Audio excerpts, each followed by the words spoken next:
I think because love is complicated, emotions are complicated. Many times, even though it's domestic violence, they really love the person. It's many times more than just the two people involved. It was they grew up in these surroundings, their grandparents did, and then now maybe if you add on poverty on top of that, there's just so many different layers. I would probably either hit them back or scream really loudly or knee them in their private area. I would react probably violently. I would just scream, help, help. I would call 911 and file a report.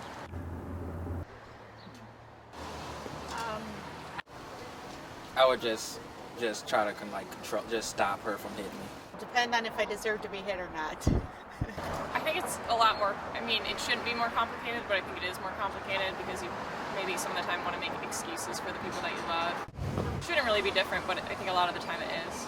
Yeah, I think it definitely comes down to, what the level of violence was.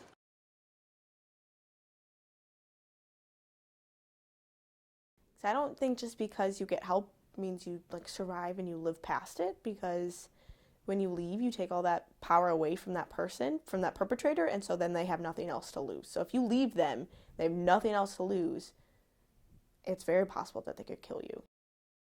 It's tough to understand why somebody would continue in a relationship with somebody that is physically abusive. I can get it, but not really, because I've never been in that situation before.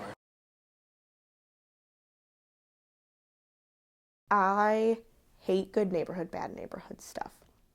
For a few reasons, but one of them is, people look at bad parts of town, and when you look at bad parts of town, these are people who have fewer opportunities, have less income because of these fewer opportunities, have fewer resources because of these opportunities. But then the good neighborhood, bad neighborhood when it comes to domestic violence is also crap, because 1 in 3 women and 1 in 7 men will experience domestic violence sometime in their life. So if you imagine that every house has a woman in it, just for the sake of humor, if you imagine every house has a woman in it, a third of those houses are going to see domestic violence, which means every block is a bad block. We have to stop acting like good parts of town are actually good parts of town. But it's also the abuse, it's not about being too dependent on someone. It's about you were with this person that you thought you could love and trust and potentially build a life with, and so you've built this life with them. And even if it's a young relationship, so 2 college students who don't even live together, they are still such an important part of their life that it's hard to see past that sometimes.